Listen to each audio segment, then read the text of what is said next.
la tiene un poco alta. Necesitamos la lista exacta de todos los medicamentos.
Muy buenas tardes. ¿Cómo están? ¿Me están escuchando? Hola, Elsie, ¿cómo estás? Bien, qué bueno tenerlos acá. Vamos a arrancar entonces. Elsie, te doy la palabra para que comencemos. ¿Cómo están todos? Qué gusto saludarlos.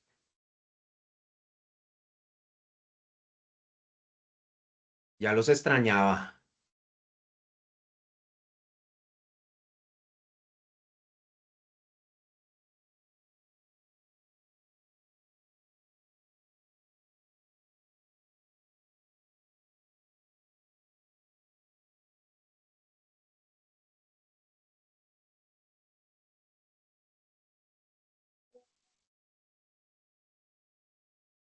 Bueno, muy buenas tardes para todos. ¿Allí me escuchan? Ok. Sí. Bueno, en nombre de Sigma QC, les doy la bienvenida a este espacio dentro del marco de nuestro ciclo de capacitaciones virtuales del año 2026. Les recuerdo que este es un valor agregado que tenemos para nuestros clientes. La idea es que ustedes puedan aprovechar estos espacios, para lo cual les recomendamos siempre mantener sus micrófonos apagados durante la charla y estar muy pendientes a lo largo de la misma, porque en el chat les vamos a compartir un link para que ustedes puedan generar sus certificados de asistencia de manera automática. Me presento, mi nombre es Elsie Urrego, yo soy una de las bacteriólogas del equipo de soporte técnico de Sigma QC. En el día de hoy, nuestra segunda capacitación del año cuenta con la participación del doctor Wilson Ahumada. Él es bacteriólogo, especialista en estadística aplicada y gerente de producto de Sigma QC. El doctor nos va a hablar el día de hoy de errores aleatorios y sistemáticos en la serología infecciosa. Bueno, doctor, bienvenido y lo escuchamos. Muchas gracias, Elsie. Gracias a todos por esta conexión. ¿Me están escuchando bien, cierto? Qué bueno, qué Sí. bueno, qué bueno. Listo. Acá veo mucha gente conectada. Un saludo desde la nevera, por aquí lloviendo. Yo los estaba extrañando mucho. Hoy vamos a hablar de serología infecciosa. Recuerden lo que les dijo Elsie. Vamos a proyectar y en el chat les va a llegar un link para que no solo les quede el registro de la asistencia, sino les vamos a dar un certificado de una vez queda. Entonces, los saludo. Voy a bajar un poquito el sonido porque el ingreso me genera mucho ruido. Y en este momento estoy compartiendo la pantalla. Ustedes me dicen si están viendo un fondo azul. Yo ya no los veo. Entonces, sí, Sí, Wilson, ahí se ve. listo. Listo, listo, listo. Gracias a todo el equipo de Sigma QC que hace posible que todo esto esté. Por favor, él si cualquier cosa me escribes al WhatsApp porque le bajé aquí el micrófono para que no se interrumpa. Si tienen preguntas, ustedes las pueden ir escribiendo en el chat, las tienen ahí guardaditas. Vamos a arrancar, ¿listo? Como muy bien lo dijo Elsie, pues mi nombre es Wilson Ahumada, para los que no me conocen. Yo soy gerente de producto de Sigma QC y ya son varios años de trabajar en control de calidad. Yo creo que por ahí unos 15 años. Y en serología infecciosa, sí, unos menos años. Y hemos encontrado el equilibrio en entender qué es lo que está sucediendo y hoy contarles acerca de los errores aleatorios y errores sistemáticos en la serología infecciosa. Voy a arrancar contándoles Sigma QC y Diamex como producto que ha sucedido en Colombia. Entonces, desde hace 3 años aproximadamente, nosotros estamos liderando el manejo y análisis del control de calidad para pruebas infecciosas, especialmente en banco de sangre, pero también hay unos laboratorios clínicos pues, que hoy están también conectados. Sin embargo, recordemos que por normatividad colombiana, el banco de sangre tiene la característica que en el área de serología infecciosa debe procesar, aparte del control del kit, debe procesar el control independiente o el llamado control de tercera opinión.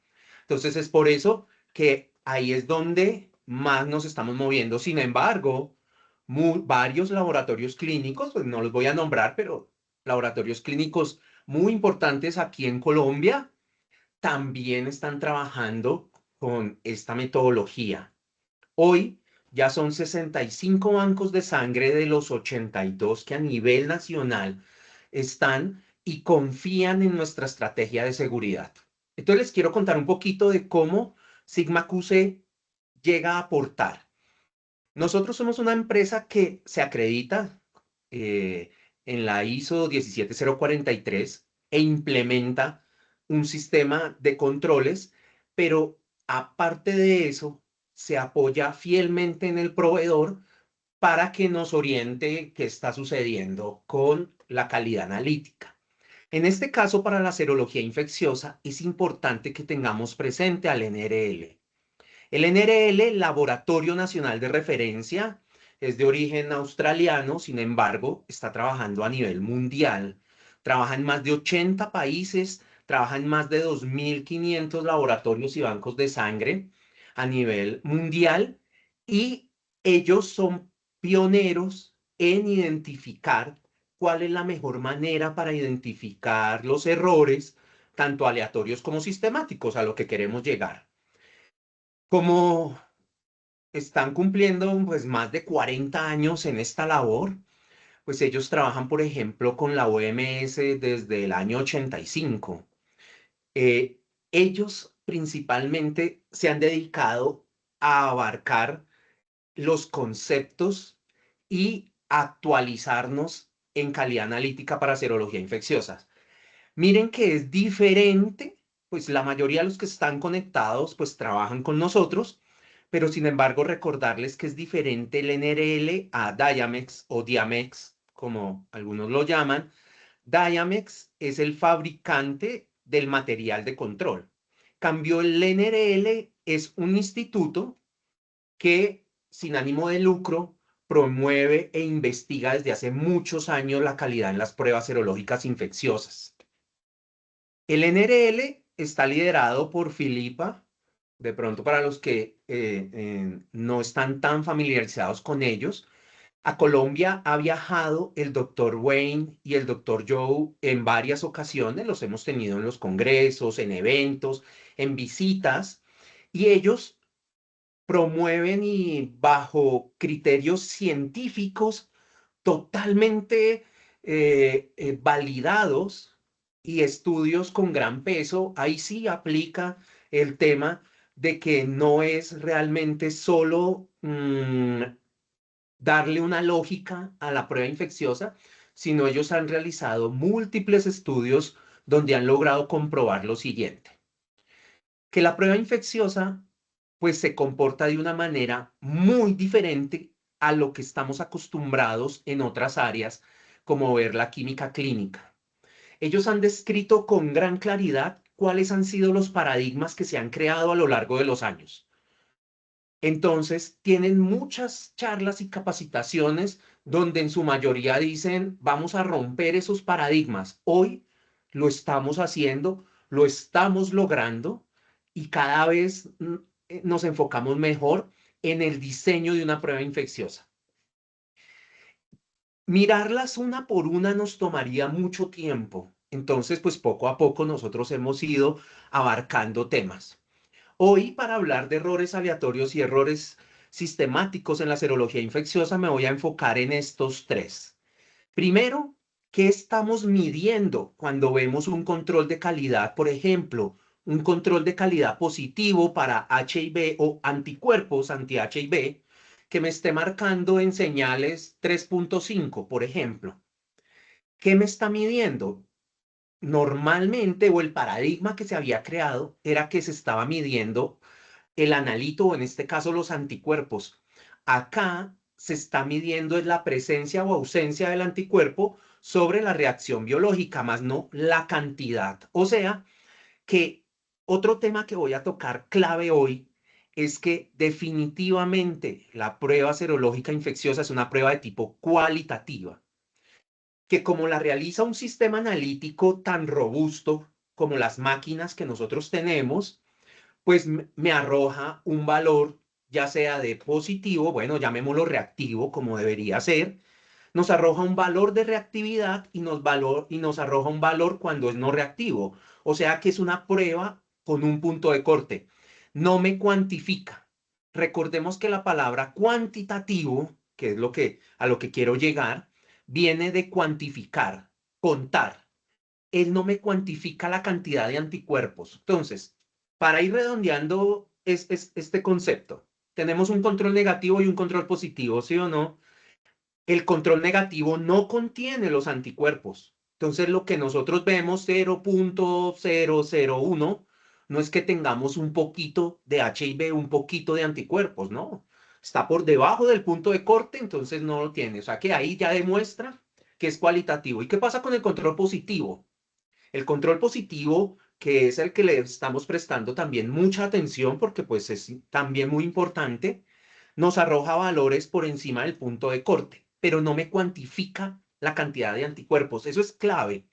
Entonces, nosotros venimos acostumbrados a trabajar el concepto de calidad analítica para los que han asistido a mis charlas y como lo vemos en un laboratorio clínico, bueno, en una química, llamémoslo en una glucosa, en un colesterol, siempre arrancamos identificando que la prueba es cuantitativa, que yo grafico en un Lewis-Jennings y se basa en las reglas de Westgard que logran identificarme si veo errores aleatorios, errores sistemáticos.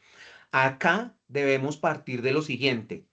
Definitivamente y muy bien comprobado, no estamos midiendo la molécula, no estamos midiendo el analito.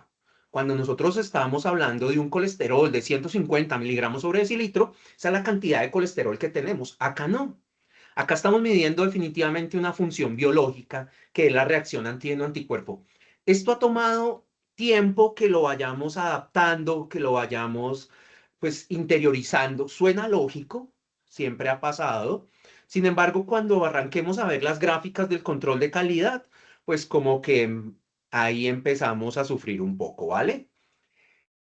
¿Qué otra cosa es importante que veamos el día de hoy? Que la prueba no se domina frente a una función lineal. ¿Qué significa que no esté trabajada frente a una función lineal? Comparada, por ejemplo, con ese colesterol que yo le estaba contando, con la glucosa, donde hay diferentes tipos de concentración, ¿sí? O sea, concentración baja, concentración normal, concentración alta, ¿sí? O sea, tengo colesteroles entonces en 50, en 100, en 200, en 800. Acá no está pasando eso. Acá, al ser una reacción antígeno-anticuerpo, pues no, esta no es una clase de inmunología, pero recordemos que hay una ventana inmunológica, hay una cero conversión, entonces hay una ventana inmunológica donde después de un tiempo específico aparecen esos anticuerpos. Entonces es una reacción diferente y todo eso tiene una implicación detallada para saber si estamos frente a un error aleatorio o frente a un error sistemático. Entonces, ¿qué ha sucedido? Pues que el control, el optitrol, pues es estable en esa reacción antígeno-anticuerpo para que en el momento en el que estemos presentando el error aleatorio o en el momento en el que se esté presentando el error sistemático, pues es ahí donde la gráfica me la va a detectar con mucho detalle. Entonces, ¿qué es lo principal en un control de calidad? Que sea estable. Por eso, y para los que me están escuchando, está prohibido, de pronto no es una palabra, pero no se recomienda hacer diluciones, como alguna vez para los que somos de la vieja data se hacía. Todavía hoy en día hay uno que otro laboratorio, pues que no trabaja con nosotros, que hace diluciones de los controles de calidad. Entonces, no se están dando cuenta que están perdiendo la característica principal del control, y es que se mantenga estable a lo largo del tiempo para que cuando hoy que estoy haciendo mi montaje y vea que el control no me está dando parecido, ahorita vamos a ver términos pues chéveres de precisión, veracidad, exactitud, pues que yo realmente esté detectando una falla en el sistema, pueda alarmarme y en ese momento tomar las mejores decisiones. Hay otra característica clave y es que el NRL, como el Laboratorio Nacional de Referencia, pues se ha tomado la tarea de valorar los controles de calidad, algo que también hace años era imposible. ¿Por qué? Porque ahí hay una problemática que ya les voy a contar. Otra cosa importante es que sepan que todos los controles, sin importar la marca, sin importar si es el control del kit de primera opinión, el de tercera opinión, etcétera, etcétera, nacen a partir de un donante que fue crónico, ¿sí? Un donante crónico con señales altas, 2000, 1500 de señal, donde hacen las diluciones correspondientes el fabricante y es cuando ya nos llega a nosotros para que ustedes lo puedan procesar y encontramos un control que conocemos como débil positivo. Sin embargo, no es un control que vaya a desafiar el punto de corte como en algún momento también se nos había enseñado.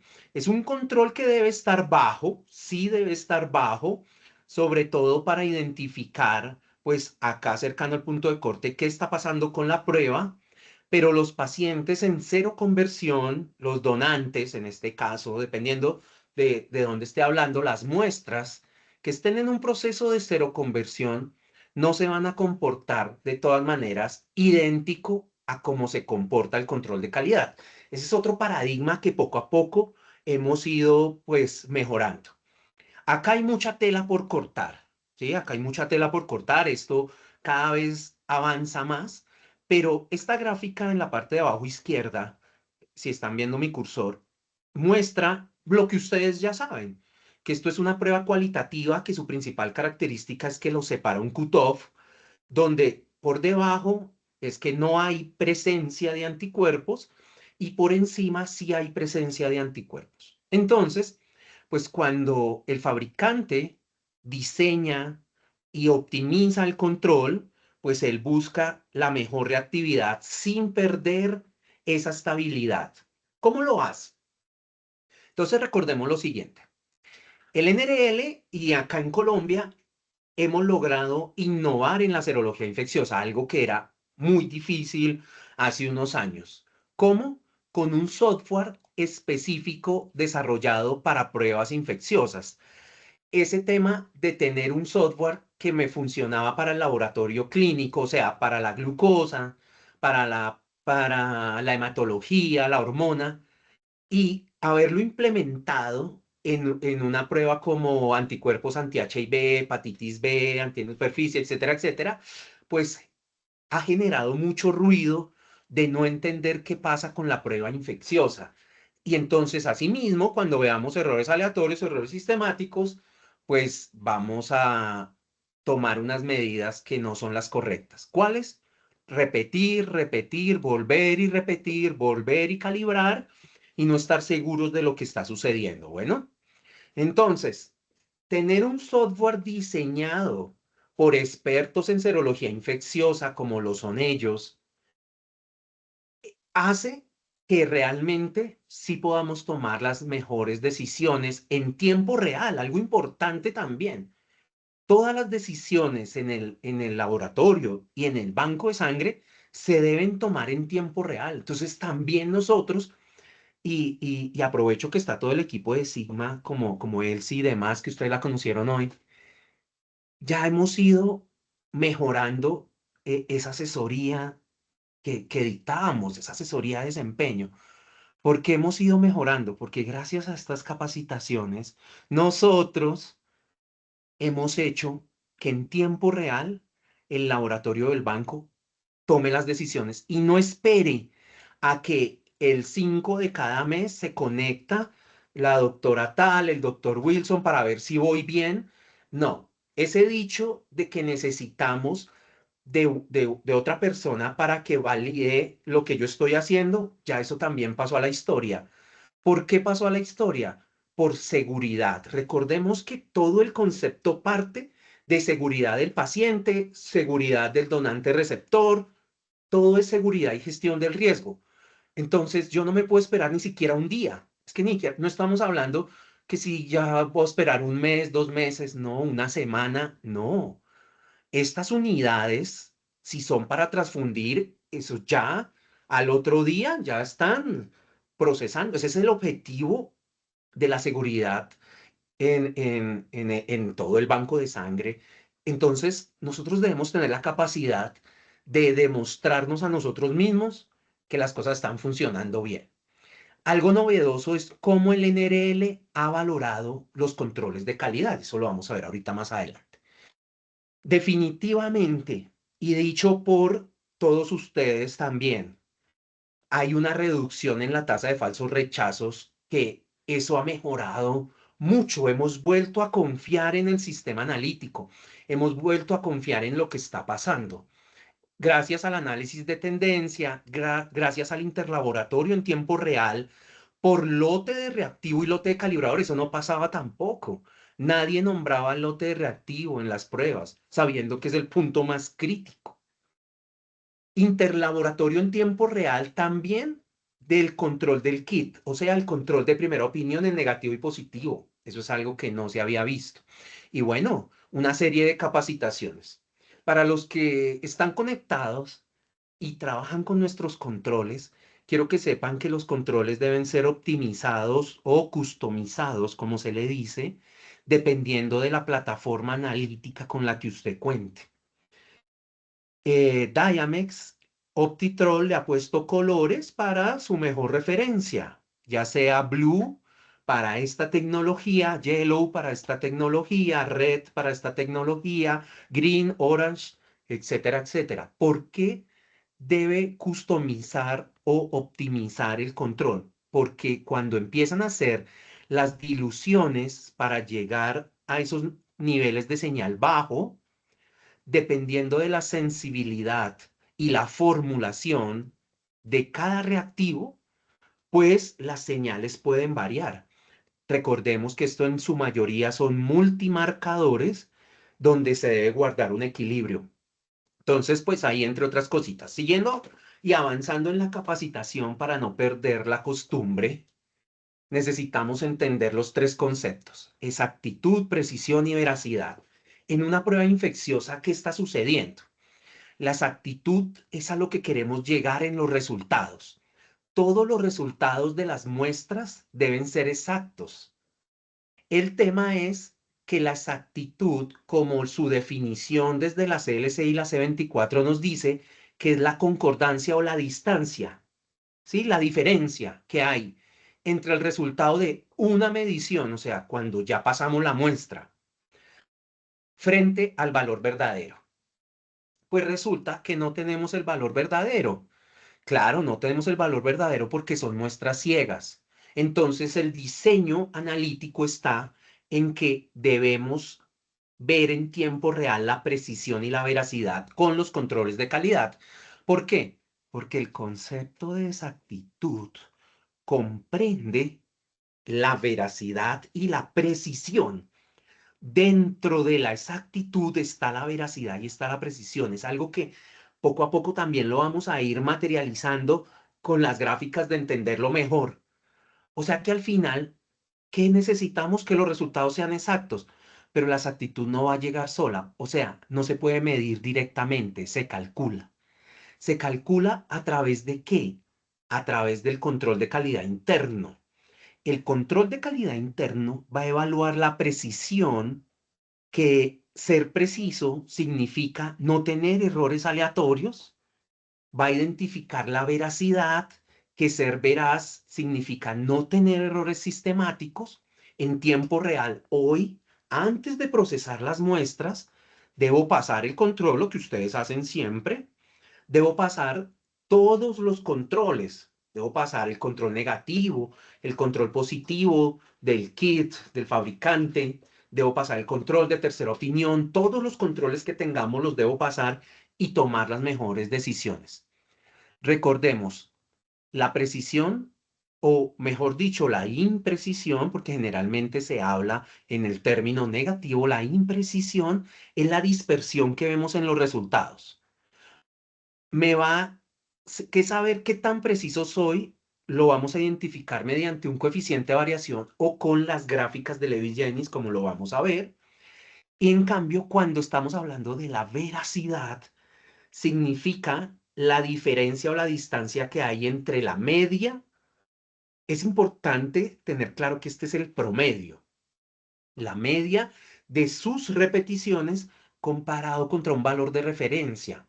¿Cuál va a ser ese valor de referencia? Va a ser la media que normalmente se está trabajando con antigüedad o, por ejemplo, una media interlaboratorio, sin decir que tengamos que dar exactamente en toda la media, pero sí hay unos rangos de aceptabilidad. Eso lo vamos a ver acá con más detalle.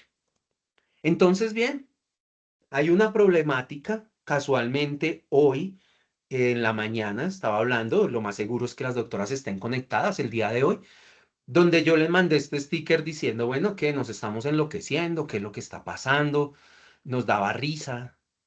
Parece que hay una problemática, pero parece ser que es inherente a la prueba infecciosa, o sea que debemos entender qué es lo que pasa.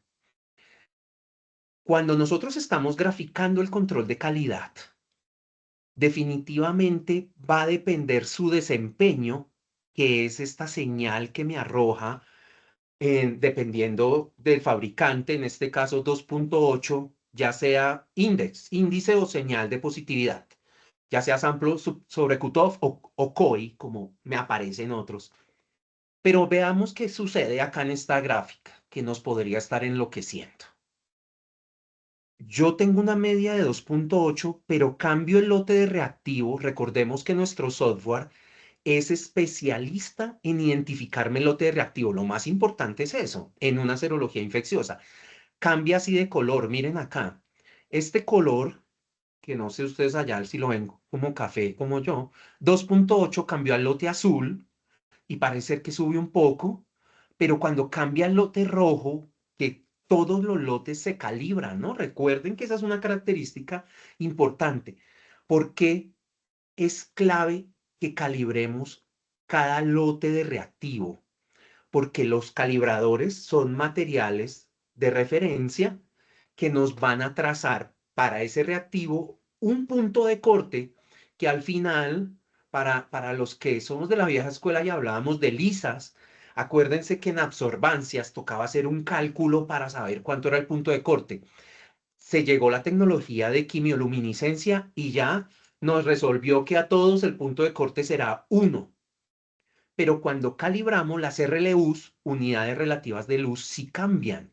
Y luego se tienen que transformar según el punto de corte para decirme la señal. Ahora bien, esta es una gráfica de hepatitis C, sacada pues del artículo, donde evidencia en un periodo de tiempo el movimiento del control.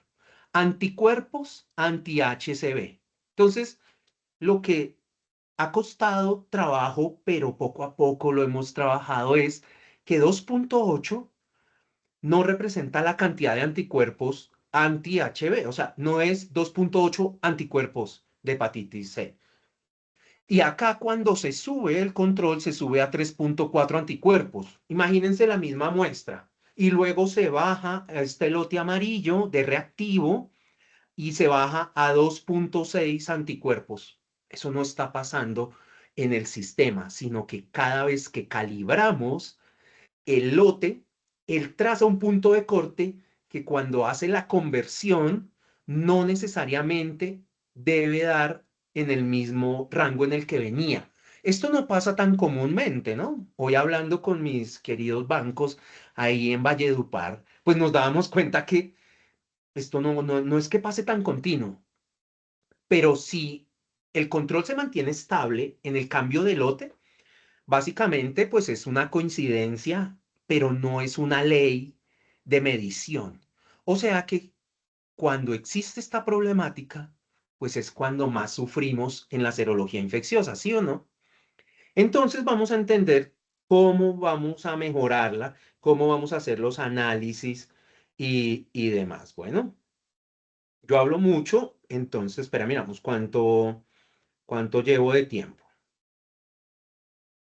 Resulta Que seguimos las gráficas, entendamos un poco las gráficas. El NRL ha valorado el control, por ejemplo, sigamos con la hepatitis C, donde la hepatitis C pues tiene un comportamiento muy específico y acá, por ejemplo, el cambio de lote de reactivo del 57 pasó al 59, pasó al 61, no ha tenido tanto impacto en su veracidad o exactitud, que es cuando calibramos y queda recuperando hacia arriba, queda recuperando hacia abajo.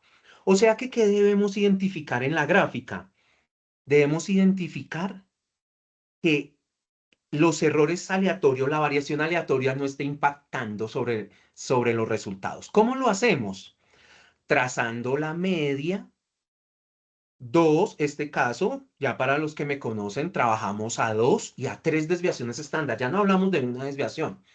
Recordemos que desde el mismo Westgard en el laboratorio, que ya dijo que las reglas no aplicaban, pues mucho menos para una prueba infecciosa. Entonces, esta es una gráfica donde acá encontramos la media, 2 y 3 desviaciones estándar.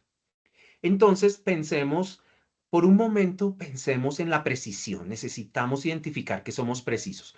Entonces, recordemos que yo valido en tiempo real. Hoy, siendo 17 de abril, pues digamos que son las 8 de la mañana, necesito validar este punto. Recordemos que el histórico, en este caso, para las pruebas infecciosas, bueno, en general para todo, me sirve para tomar decisiones, pero la validación es en tiempo real. Era lo que yo les decía, que hemos ido mejorando. La validación en tiempo real es la clave del éxito. Yo no puedo venir el 17 de abril a darme cuenta que qué pasó el mes pasado, sí, el 18, pero de marzo, eso ya pasó también a la historia. Entonces, hoy en día, todos los puntos que están validados, que liberé resultados, pues se tienen en cuenta para el análisis. Yo estoy acá, en el último punto, demostrando que soy preciso y que soy veraz o exacto, cualquiera de las dos, dependiendo de la terminología que mejor lo pueda defender. ¿Qué tan preciso soy? O sea, no veo errores aleatorios ni veo errores sistemáticos. Entonces recordemos, el error aleatorio es ese punto que si lo comparo directamente con el anterior y con el anterior, ese punto está por fuera de 3 desviaciones estándar. Ya, no necesito tampoco irme a muchos cálculos matemáticos, estadísticos, que también es algo que es entrado en cuestión de cuánto necesitamos para validar correctamente. Miren, vuelvo y repito, esto es lo más importante de la capacitación, o sea que acá paren bolas. El control de hoy, para saber si estoy frente a un error aleatorio, lo comparo con el de ayer, con el de antes de ayer, si es semanalmente o como lo comparo con el punto anterior, y si estoy en un error aleatorio frente a esos puntos, pues el punto de hoy estaría por fuera de 3 desviaciones estándar. Es eso, básicamente.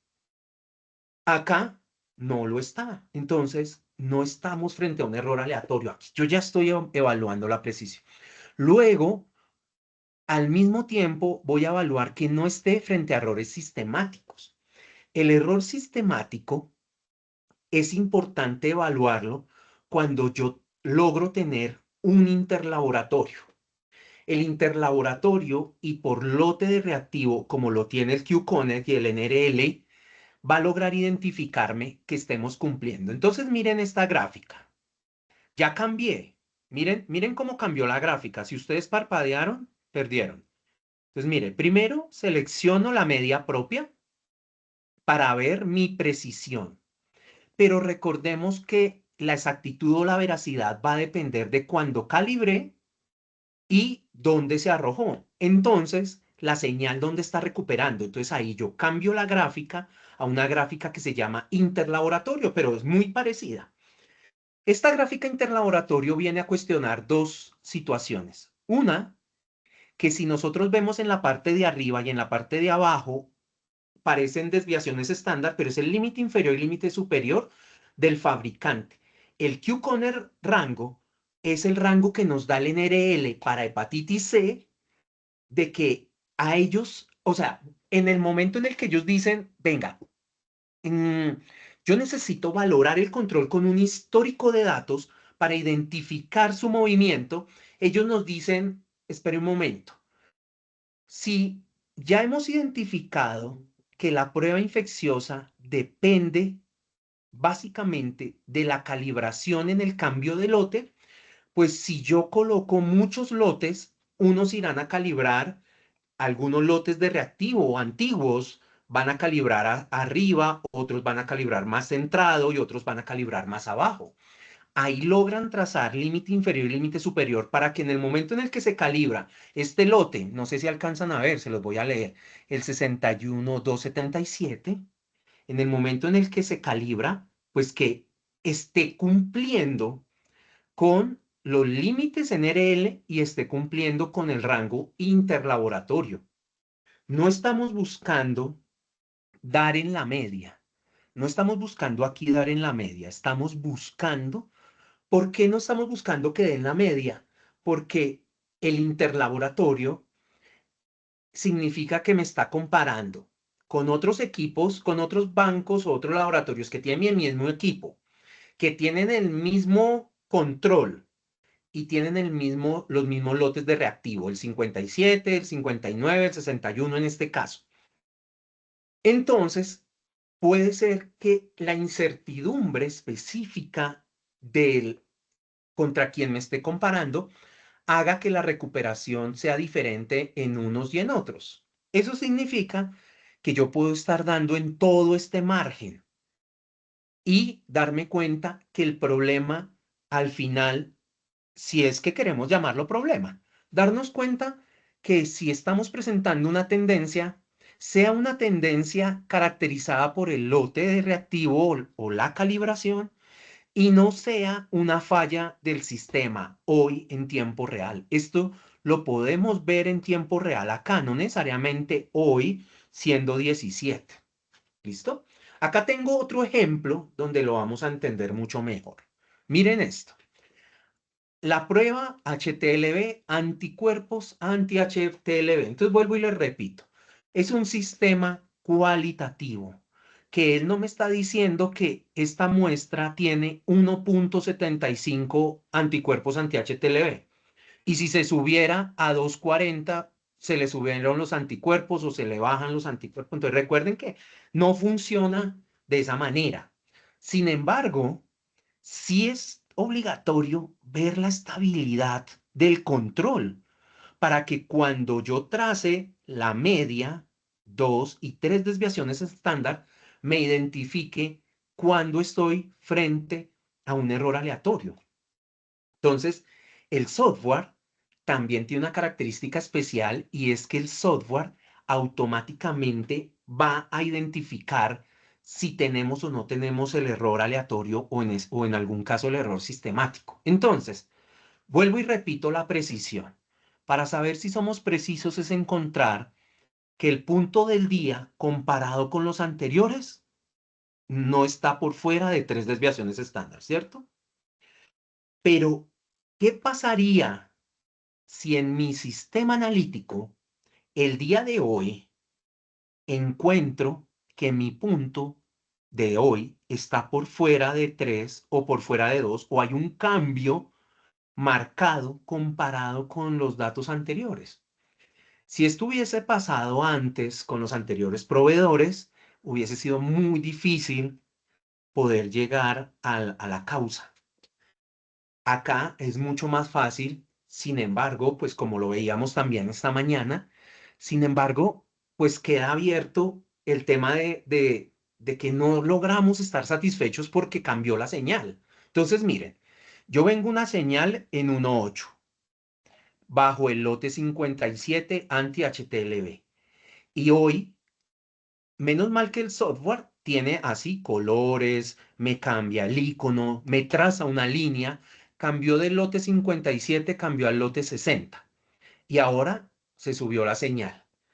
En otro momento hubiese tocado hacer muchas repeticiones, 20 repeticiones, sacar la media, sacar las desviaciones. Eso también hoy en día ya no pasa.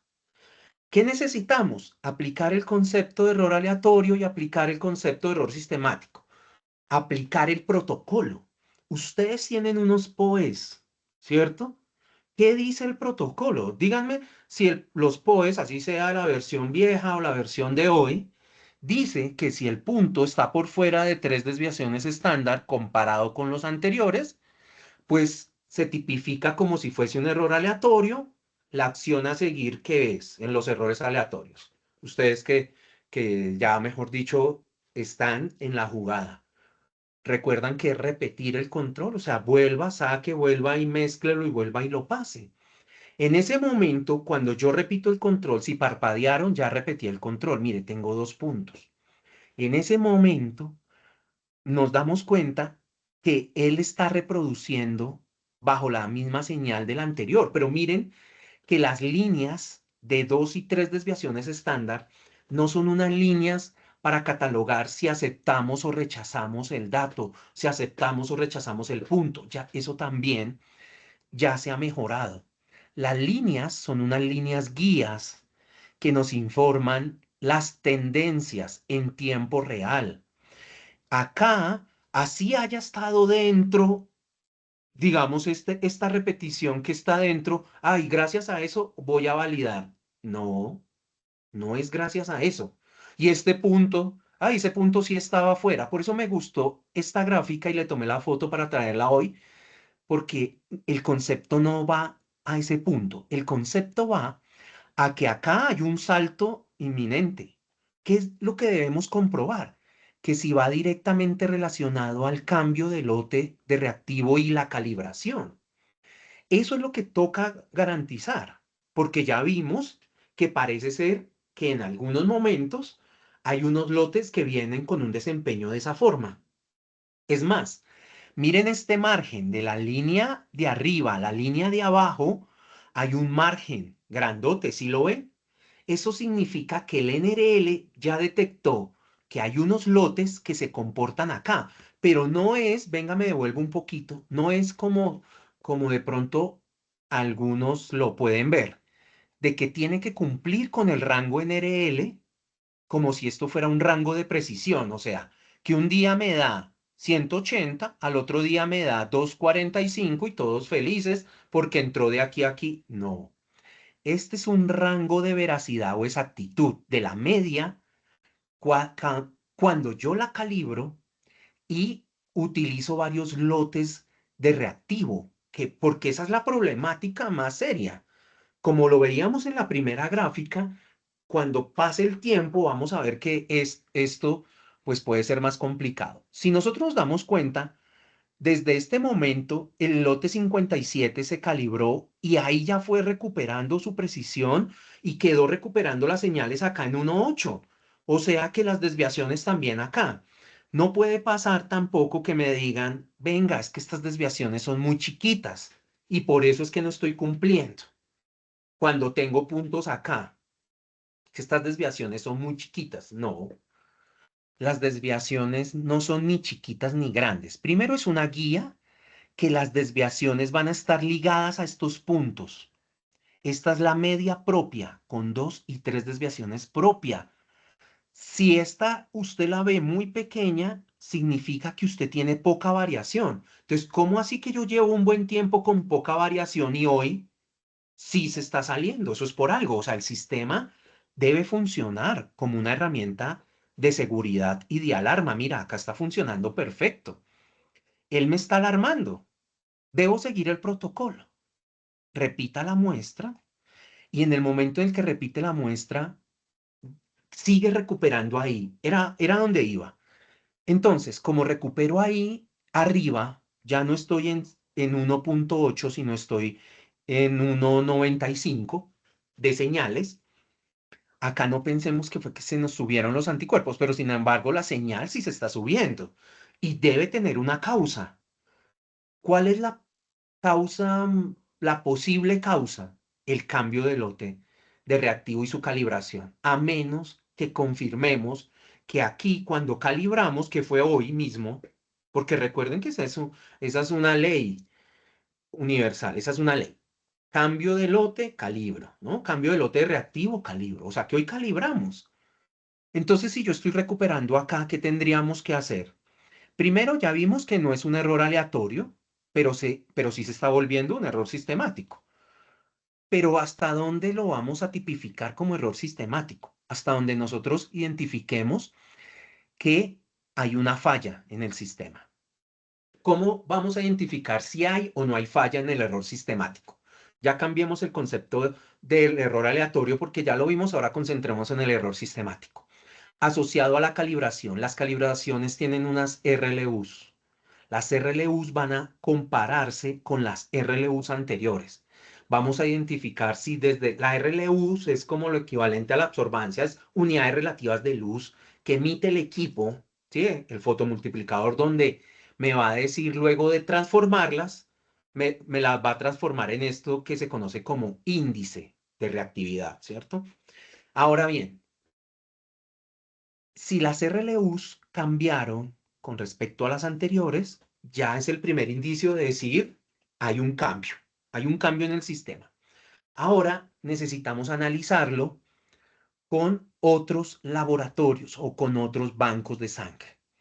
Cuando yo abro el interlaboratorio, en este caso, que es muy fácil de obtener porque es el interlaboratorio eh, que tiene el software, lo tiene para el control de tercera opinión independiente, Optitrol, y lo tiene para el control negativo y positivo del kit, lo podríamos ver. El interlaboratorio ya nos está mostrando esto. El interlaboratorio a 2 desviaciones estándar nos dice, no, este control por lo contrario está dando en la media interlaboratorio. Ok, entonces acá no podemos decir, ay, o sea que antes venía mal. No, tampoco, sino es entender que cada lote de reactivo con su calibración, pues es un mundo aparte. Acá es como si reiniciara nuevamente el sistema. Tenemos que comprobar que está funcionando bien, pero ya no hay que hacer tantas repeticiones. Esa es la diferencia. ¿Y qué pasa con el tiempo? Pues cuando ya vayamos recogiendo más datos, pero no es recogerlos ahí rápido, ¿no? Porque aquí yo ya identifiqué, esta es la misma gráfica. Con el tiempo va a pasar exactamente lo mismo.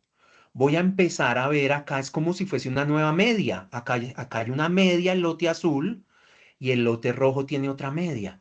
Necesito evaluar, luego de esta calibración, la precisión frente a esta media. Y a futuro cambiará otra vez el lote y así sucesivamente.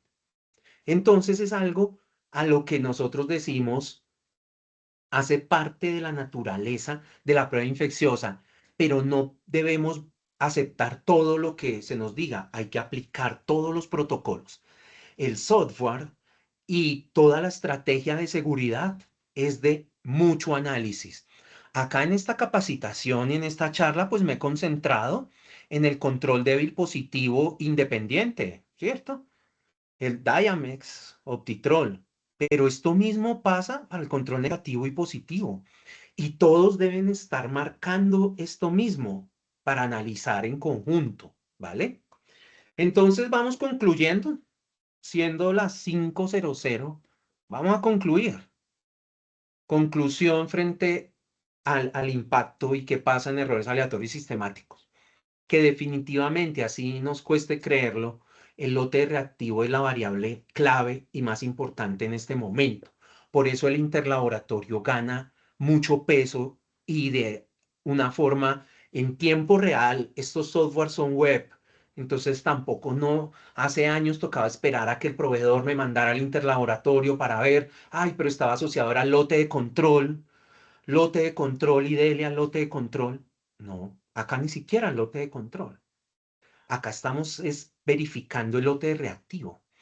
También hemos visto que pueden haber cambios por el sistema analítico, por el instrumento, por el equipo de medición que no esté en su punto, ¿sí? Digamos que ya no nos compete tanto a nosotros, pero ahí es donde hemos visto las diferencias, donde los proveedores de las casas comerciales vienen, detectan y dicen, no, pues es que hace falta el mantenimiento, vamos a hacerle un mantenimiento, llamemos a ingeniería, etcétera, etcétera. Recuerden que hay mantenimiento diario, semanal, mensual, etcétera, etcétera.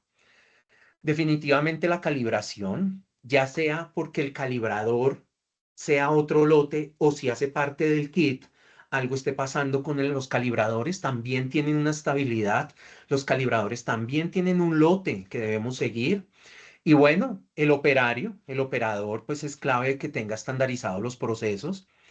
En serología infecciosa, si está conectado hoy, doctora y doctor, que usted es el operador, el análisis profundo, el NRL lo llama investigación, ¿sí? O sea, él dice, apenas pasa esto, porque esto es lo que pasa en el momento donde ya estamos todos estresados, no me funciona, ¿cómo vamos a procesar las muestras así? ¿Quién va a validar así? Es muy complicado. Entonces, pues el análisis debe, el NRL les decía, detenga en sus artículos dice detenga y abra una investigación. Acá igual, solo que eso no puede tardar mucho, eso tiene que hacerse muy rápido. No podemos pasar una semana así, no podemos validar así, no, la investigación debe, por ejemplo, hoy al final, ¿qué les podemos decir? Que si el interlaboratorio no logra satisfacer todas las necesidades, pues terminamos procesando muestras que estaban en la seroteca. Acá en un sesgo positivo, posible sesgo positivo, ¿en qué sospechamos? En que se sube la señal, pues puedo tener es una falsa reactividad, se me aumentó la reactividad. O viceversa, si me da hacia abajo, es que puedo tener falsos negativos, ¿cierto? Pues el procesamiento de muestras también funciona. Lo que pasa es que ya casi no se utiliza. Digamos que es lo último que se hace, pero pues en un caso, pues más grave, pero ya hemos ido aprendiendo a identificarlo. Puedo sacar una muestra de la seroteca acá, procesarla hoy y darme cuenta que no cambia de positivo a negativo ni de negativo a positivo. A eso quería llegar. Entonces, concluyamos, pues, las condiciones ambientales, pero el operador, sobre todo en el entrenamiento. Vayan alistando las preguntas porque es importante que vayamos profundizando.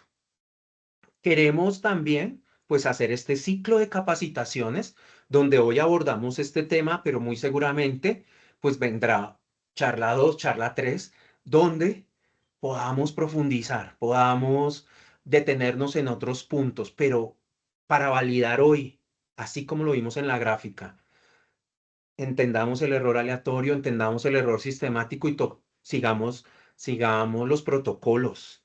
¿Listo? Preguntas, dudas, inquietudes. Bueno, doctor, gracias por su intervención. A nuestros participantes les recordamos que pueden formular sus inquietudes, bien sea por el chat o activando sus micrófonos. Bueno, 106 conectados. Qué chévere. Vamos a ver si tenemos algunas dudas o preguntas. ¿Ya llenaron el chat? A ver, eso no se escucha nada. Ah, jue madre. Doc, ¿sí se escuchaba? ¿No se escuchó? ¿Qué dijo el doctor Javier Alberto? ¿Sí lograste escuchar? Doctor, por favor, reinicia conexión. Se está escuchando con dificultad. Ah, bueno, no, eso lo dice Elsie. La doctora Ricky. Buenas tardes. Si mi control está dando bien y sigo manteniendo mismo lote de control, ¿debo calibrar cada 28 días? Buena pregunta, Doc. Eh, las pruebas serológicas infecciosas deben calibrarse según el protocolo del fabricante. Mm, en la mayoría se calibran cada 28 días. Miren, miren cómo para donde más hemos tenido experiencia, ¿cierto? Que es para la tecnología de Abbott y la tecnología de Roche, que es la que está en los bancos de sangre y sobre esa se sigue y se sigue trabajando. Dependiendo de la prueba, van a calibrarse o cada 28 días, Chagas cada 14 días, o si después de un mantenimiento o un cambio de lote de reactivo. Hay unas tecnologías, sobre todo las tecnologías de Roche, que no necesitan ese mismo tiempo, pero definitivamente, eso como por contestarte, tiene que ser el fabricante el que te diga, el fabricante del equipo, ¿sí? Tu proveedor de equipo y de reactivo es el que te dice cada cuánto hay que calibrar, ¿vale? Listo. Pues entonces, nada, no. Muchas gracias por el espacio. Espero que, yo creo que ya se puede tener la grabación. Recuerden que estas grabaciones van a pasar al canal de YouTube de Sigma QC. Entonces, Sigma QC les agradece el espacio, les agradece el tiempo. Un viernes a esta hora en el que Boyacá me llama para estar mañana presente, pues qué chévere que ustedes sean así de juiciosos y estén conectados. ¿Sí o no, Elsie? Sí, de verdad que muchas gracias a todos los participantes. Los esperamos también en nuestro siguiente ciclo de capacitación que está previsto para el mes de junio, en otro tema también de interés para los laboratorios como el diagnóstico de malaria. Si no Listo. tenemos más inquietudes, que tengan todos una feliz tarde. Espérame, Elsie, un momentico aprovechando que no, bueno, son las 5:07. Estoy leyendo unas preguntas acá que dice, más arribita, decía, ¿cómo manejar aquellos controles negativos donde la valoración viene menor que? Claro, es bastante difícil porque siempre va a dar plano. Entonces hay que seguirlo manejando cualitativo, que dé menor que y en un momento en el que cambie su movimiento, se toman las decisiones. ¿Listo? Dice, el control de calidad externos SE, ¿hasta qué punto se admite que varíe el índice de desviación estándar de la media de comparación? Entonces, doctora Doralis, y ahorita me regala sus datos, doc. Lo que pasa es que el control de calidad externo, como se conoce, para que tú me nombres el SDI, significa que tienes un control de tipo cuantitativo, como parecido a lo que estamos viendo en el software, pero el análisis al final debe ser cualitativo, porque resulta, a menos de que tú tengas en el control externo, el que pasas periódicamente, exactamente cuándo se calibró con el lote de reactivo y la calibración dio más alto o más baja, te va a generar mucho ruido sobre el análisis. Por ejemplo, un gráfico SDI es parecido a un gráfico interno. Entonces, si ves los puntos por arriba, un SDI mayor de 2, mayor de 3, tú al final no sabes si vas bien o vas mal porque tú no tienes el dato del lote de reactivo. Lo que pasa sí en el interno. En el interno, ya sea de tercero o de primera, como vimos en las diapositivas, uno sabe con certeza cuándo sube. Aquí no.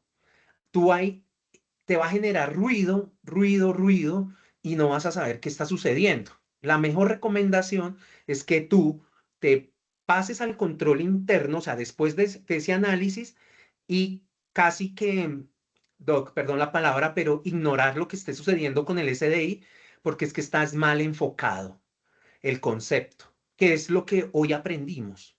Tiene que estar muy bien enfocado a que es una prueba infecciosa, si no, va a generar más problemas que soluciones. Y así es como normalmente se ha venido trabajando en pruebas infecciosas. Gracias, doctor, dicen, estoy leyendo, mil gracias, que bienvenido a Boyacá, pero doctora Cristina, ni más faltaba. Doctora, silotes diferentes varían demasiado. Los valores de corte aún se deben seguir los valores de referencia de casa comercial. Por ejemplo, la gráfica de puntos azules versus la rojo. Sí, no sé si estás preguntando, pero lo va a tomar como una afirmación. Sí, gracias a la valoración de los fabricantes, es ahí donde nos va a ayudar. Pero reforzar con el interlaboratorio sería mucha coincidencia que otro banco, que otro laboratorio lo llamemos. Aquí ya no hay que hacer llamadas, ¿no? Eso es lo bueno del software. Uno mire, igual también se subió, también se bajó, sería mucha coincidencia. Entonces, ahí cuando uno dice, no, es algo específico de ese lote. ¿Cuál sería el manejo? Mire, se tomaron la palabra, ¿sí ve? ¿Cuál sería el manejo de los valores en términos de coeficiente con respecto al grupo par? ¿Cuál sería el valor tolerable? Buena pregunta. Eso se nos iría a otra charla, que hay que hablar del concepto que se nos vendió de error total máximo permitido. Doc, el coeficiente de variación, que es en porcentaje, normalmente, dependiendo de la tecnología, puede estar debajo del 10%. Todo eso tiene un desglose nivel tenaz, que hoy solo lo voy a dejar ahí como sobre la mesa, para que esa sea la segunda charla, que se llame metas de calidad, variaciones máximas permitidas. No hay un número exacto, Doc. O sea, lo primero es que no hay un número exacto. Lo segundo es que es ese números que aparecen por ahí vienen del concepto de laboratorio clínico, de la química clínica. Entonces, por eso hay mucha tela por cortar, ¿vale, Doc? Dice, doctor, ¿por qué hoy no se hacen ELISAs cuantitativos para infecciosas, sino índices? Lo comento es para revisar el éxito o no. Uy, qué buena pregunta, Doc. Yo también manejé las ELISAs siendo la técnica que se le llamaba el gol estándar. Doc, la tecnología avanza a pasos agigantados. Hoy la inteligencia artificial nos está escuchando, acá también. Entonces también la saludo porque, como dijo mi jefe, cuando nos domine, que me trate suave. Imagínense que si fue cambiando y la tecnología de quimioluminiscencia se lleva a la ELISA en la ventaja de que no tienes que montar la placa de 96 pozos. Entonces, tú la montas uno a uno. Eso dio el poder de que el sistema analítico fuese mucho más fácil. Pero al final, Doc, un equipo de quimioluminiscencia es una ELISA sándwich. Al final, o sea, internamente, pero sí fue mejorando y trazaba traza hoy ya un punto de corte muy definido como es uno, y ya no se desafía del uno. Es más, hoy en día ya casi no se habla de la zona gris. Es algo que no me han preguntado, pero también nos iríamos a algo muy fuerte, y es hablar de la zona de no fiabilidad, la zona gris, lo que aprendimos con las ELISAs. Eso también se fue renovando y se fue actualizando. Qué buena pregunta. Pues nada, veo que ya es el final. Despidámonos porque ya está tarde. Gracias a las personas que se conectaron. No sé si quieras decir algo adicional. No, doctor, simplemente recomendarles a todos nuestros participantes no olvidar ingresar al link, diligenciar el formulario que allí aparece y de manera automática obtener el certificado de asistencia a este espacio. Nuevamente, muchas gracias y feliz tarde para todos. Cuídense mucho, muchas gracias y chao. Bye bye.